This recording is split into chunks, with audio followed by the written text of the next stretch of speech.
안녕하세요. 몸과 예술 수업 네 번째 강의를 시작하도록 하겠습니다. 오늘 강의는 감각 열림 시리즈 네 번째이자 마지막 장인 몸의 방패 해제라는 강의입니다.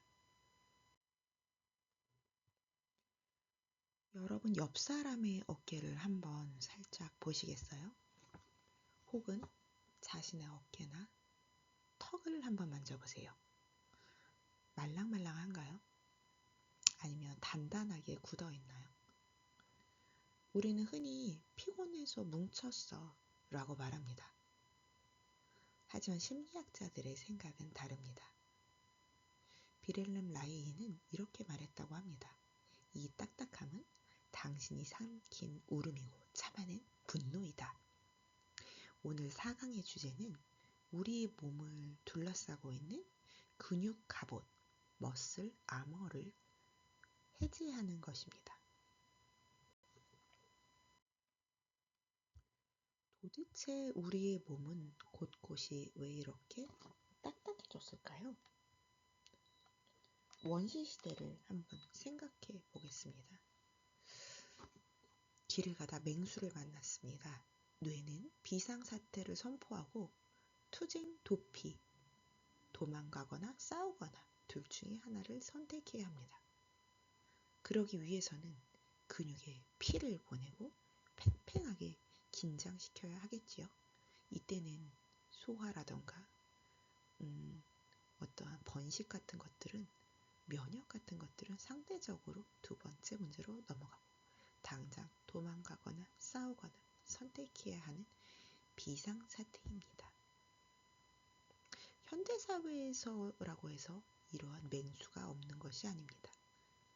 부모님이나 선배가 화를 낸다고 하는 상황도 이러한 맹수를 맞는 것과 똑같습니다. 다만 우리는 그들을 때릴 수도 없고 교실과 집 밖으로 쉽게 뛰쳐나갈 수도 없습니다. 즉 투쟁도 도피도 어려운 이 상태에서 우리의 몸은 제3의 선택을 하는 것입니다. 바로 프리즈, 동결하는 것입니다. 에너지는 끓어오르는데 밖으로 배출하지 못할 때 그 에너지를 억누르기 위해 우리의 몸을 꽉 조여버립니다. 이것이 반복되면 근육은 영구적으로 딱딱한 갑옷과 같이 우리를 둘러싸게 됩니다. 특히 스트레스가 쌓일 때 가장 먼저 문을 걸어 잠그는 일종의 3대 방공호와 같은 근육이 있습니다.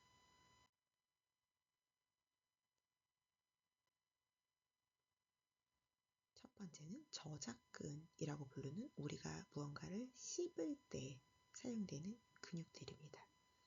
우리가 이를 악물고 버틴다 라고 하는 말이 있죠.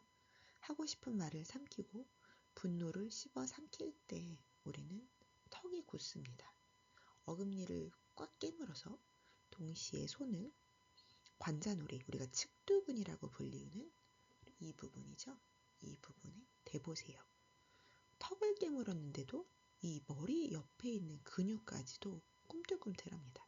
그래서 턱에 힘을 주고 교근에 힘을 주고 살면 필연적으로 측두근 긴장이 와서 편두통이라든가 어지러움증이 올 수도 있는 것이죠.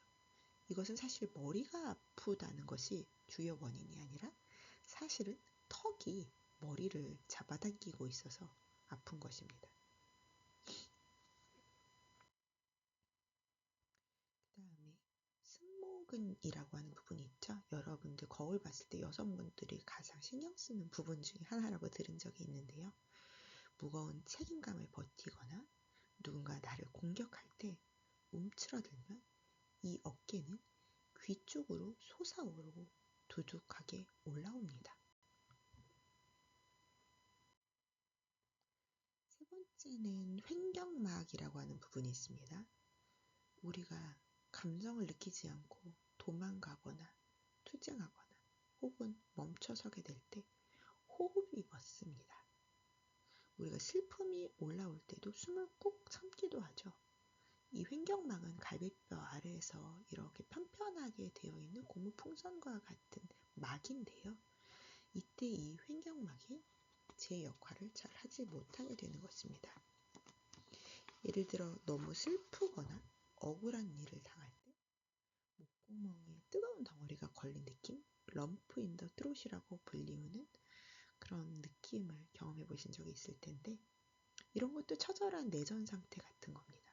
우리 뇌는 비상사태니까 산소를 더 마시려고 목구멍을 확장하려고 하고, 나의 의식은 울음이 터질까봐 목구멍을 또 조이려고 합니다. 열려는 힘과 닫으려는 힘이 목구멍에서 충돌할 때 우리는 이러한 덩어리를 느끼게 되는 것입니다. 사실 이러한 갑옷들은 결국 나를 무감각하게 만들기 위해 존재합니다. 아프지 않으려고 입은 갑옷인데 결국에는 기쁨이나 섬세한 감정까지도 잘 느끼게 하지 못하는 옥쇠가 되는 것이죠. 이렇게 굳어버린 턱이나 어깨의 명치들을 푸는 여러 가지 방법들이 있는데요. 많은 분들이 사실 힘을 빼라 라고 하면서 어깨를 윽쓱거리고 목을 돌리고 턱을 풀어봅니다.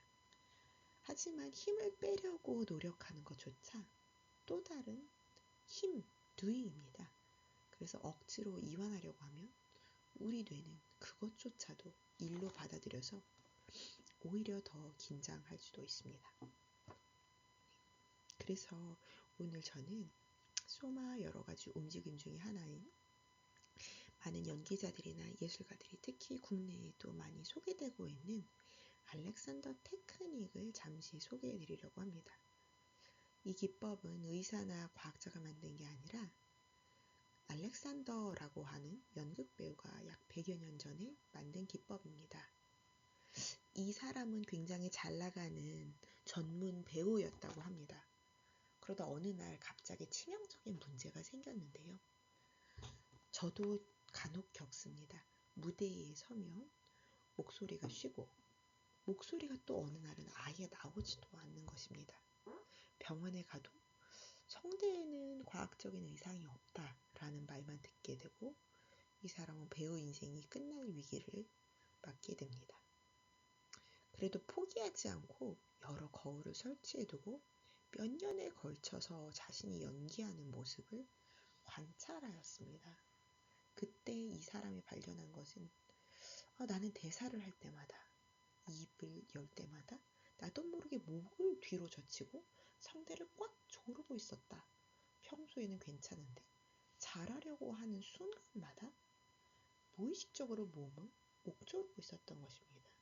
그러고 보니 다른 배우나 다른 친구들도 비슷한 움직임과 잘못된 행동 패턴을 갖고 있었다는 것이죠. 그래서 알렉산더는 이게 몸을 망친 게 오히려 잘하려고 애쓰던 나의 노력 때문이구나. 그래서 몸을 직접 고쳐 잡는 것을 멈추고 대신에 뇌를 사용하는 새로운 방법을 고안해냈다고 합니다. 그래서 디렉션, 지시어라고 하는 것들을 발견해냅니다. 그 5가지 지시어를 조금 소개해 드릴 텐데, 머리를 위로 띄우고 이런 것들인데, 아마 이거 소개하기 전에 여러분들이 미리 의아하실 수도 있을 것 같습니다. 그냥 어깨를 피면 되지 왜 복잡하게 이런 주문 같은 것들을, 지시어들을 알고 있어야 하는가? 여기에는 상당히 중요한 뇌과학적인 이유들이 있습니다. 먼저 우리의 감각은 고장 아닌 고장이 났기 때문입니다. 우리가 눈을 감고 아무리 똑바로 서 있어 라고 생각을 해도 사진을 찍어보면 아마 삐딱할 것입니다. 저도 사진 찍어보면 오른쪽 다리가 살짝 굽어 있거나 어쩔 때는 오른쪽 엄지발가락이 살짝 굽어져 있는 경우가 굉장히 많습니다.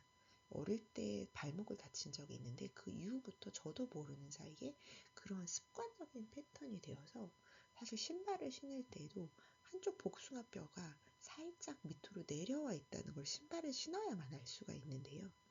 그럼에도 불구하고 평소에는 전혀 느낄 수가 없습니다. 저는 오히려 그것이 구부정하고 약간 구부러져 있는 자세가 편안하고, 이 뼈를 똑바로 폈을 때의 자세가 약간 어색하다고 느껴집니다. 바로 감각 인식의 오류인 것입니다. 그래서 내 느낌을 믿고 몸을 움직이면 결국에는 또다시 내가 편한, 그렇지만 바르지 않은 움직임과 자세로 돌아가게 될 가능성이 많습니다. 그래서 우리는 나의 느낌을 믿지 않고 객관적인 언어로 시시각각 방향을 잡아줘야 합니다.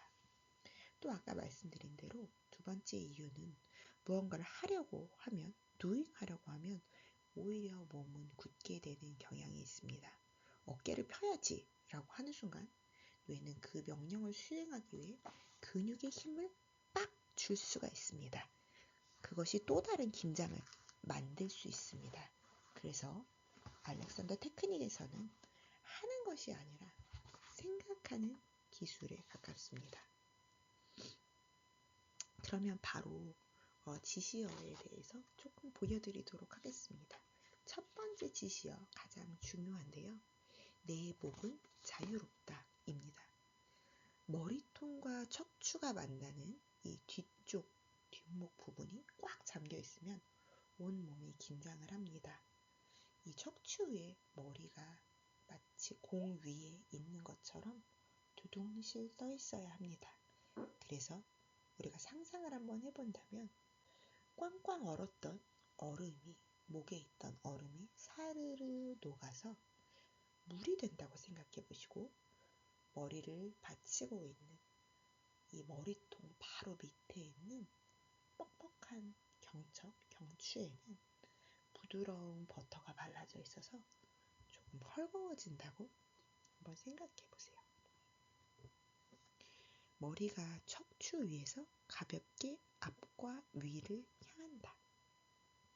긴장하면 우리는 자기도 모르게 머리를 뒤로 젖히며 목을 꾹 누릅니다. 이걸 반대로 해보는 것입니다. 이때 턱을 내미는 것이 아니라 마치 정수리 끝에 헬륨 풍선이 달렸다고 상상하고 그 풍선이 둥실 떠오르면 나의 뒷목이 길어지고 머리가 척추 위에서 아주 가볍게 산들산들 끄덕여지는 느낌을 느낄 수 있습니다. 그 다음 디렉션은 내 척추가 길어지고 등은 넓어진다 라고 상상하는 것입니다. 두려우면 몸이 움츠러듭니다. 이것을 반대로 펴주는 것인데, 이때 척추뼈 사이사이가 넓어지고 동시에 양쪽 어깨뼈가 서로 넓어지면서 등이 넓게 펴진다고 상상하시면 됩니다. 좁은 방에서 기지개를 펴는 느낌처럼 등이 넓어진다고 생각하는 것입니다.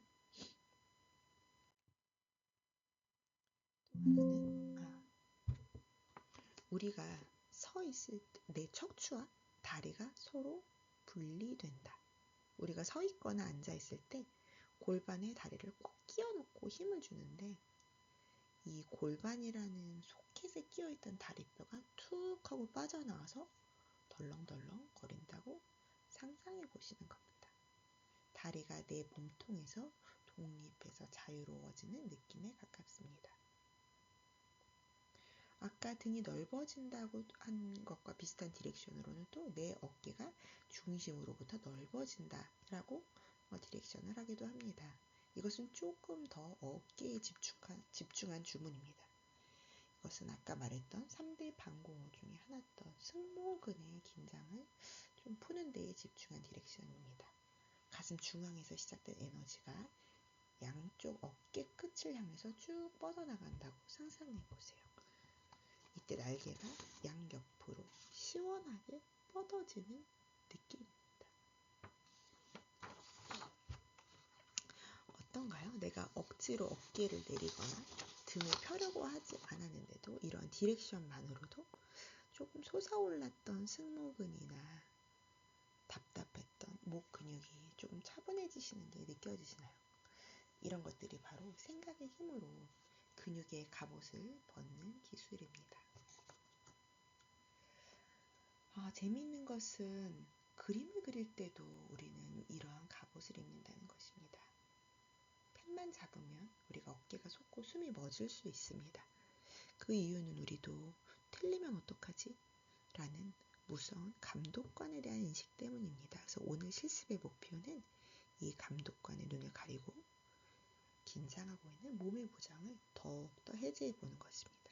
그래서 오늘 실습에서는 지난주 예고드린 것처럼 파트너와 블라인드 컨투어 드로잉을 해보도록 하겠습니다. 먼저 두 분씩 짝을 지어서 마주 앉아보시고 처음 1분 정도는 펜을 들지 말고 그냥 서로를 일끔일끔 바라보면서 입으로 말하지는 마시고 평가하지도 마시고 대신 상대방이 갖고 있는 갑옷을 한번 느껴보세요. 그래서 저 사람은 조금 어깨를 긴장하고 있구나. 그렇지만 그것을 입으로 말하는 것이 아니라 나도 아마 같은 곳을 긴장하고 있을 거예요. 그때 나의 긴장도 먼저 풀어보세요. 내가 숨을 깊게 쉬고 어깨를 떨구면 거울 뉴런이라고 하는 남의 거울을 보는 것처럼 나도 따라하게 되는 그런 작용 덕분에 상대방도 나의 갑옷도 같이 느슨해집니다. 그래서 다시 한번 내 목은 자유롭다.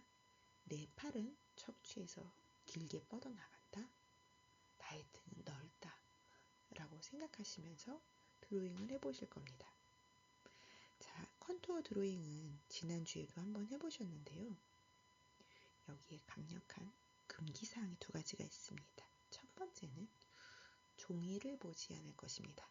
여러분의 눈은 오직 파트너의 얼굴에 고정되어 있고요. 종이를 보는 순간 사실 감시자의 눈, 잘 그렸나 못 그렸나라는 평가의 감각이 깨어날 수밖에 없습니다. 그래서 종이를 보지 않고 오직 대상의 얼굴을 눈으로 그리듯이 따라가면서 펜을 종이에서 떼지 않고 한 번에 이어 그립니다. 끊어짐 없이 연결된 선을 따라서 호흡을 하면서 천천히 따라서 그립니다. 이때 속도는 상당히 느리게 가야 합니다. 마치 달팽이가 기어가듯 힘을 빼고 종이를 보지 않기 때문에 그림은 엉망진창이 될 수도 있습니다. 눈, 코, 입의 위치가 제각각 돌아다닐 수도 있습니다. 괜찮습니다. 그래야 됩니다. 우리는 잘된 결과라고 하는 리졸트를 얻으려는 것이 아니라 오히려 그 프로세스를 통해서 평가가 하지 않는 곳에서 나타나는 자유를 얻어보려는 것이 목적이기 때문입니다. 다만 몸에게는 계속 지시어를 주겠습니다. 손으로 그리는 것이 아니다. 뇌의 명령을 팔을 타고 흘러나와 종이에 닿고 다시 어깨를 넓게, 목은 자유롭게, 머리는 가볍게 하늘로 외우면서 하다 보면 펜끝의 선이 좀 더 부드럽고 여러분들도 이 과정을 즐기게 될 것입니다. 이 과정을 20분에서 30분 정도 실습을 해보시고 실습을 마치신 후에는 마무리를 해보도록 하겠습니다. 자, 실습을 마치신 후에는 서로에게 그림을 보여주시면서 한번 피드백을 받아보도록 하겠습니다. 아주 시원하고 유쾌한 웃음을 웃는 경우가 많습니다. 이 삐뚤삐뚤한 선들을 사실 우리가 잘해야 한다, 똑같이 그려야 한다라는 몸의 방패를 내려놓았다는 증거입니다. 종이를 보지 않았기 때문에 감시자도 최소화되었고 긴장도 최소화되었습니다. 그림은 엉망이라고 사후에 판단할 수 있지만 선은 아마 자유롭고 부드러울 것입니다. 그래서 오늘 나가시면서 다시 기억해 보세요. 우리가 쓸데없이 긴장하고 있는 부분들 있지 않은지 그것을 억지로 피려는 노력보다는 오늘 배웠던 디렉션들을 기억하면서 또 조용히 숨을 내쉬면서 그 갑옷을 벗어버리기 바랍니다. 감사합니다. 수고하셨습니다.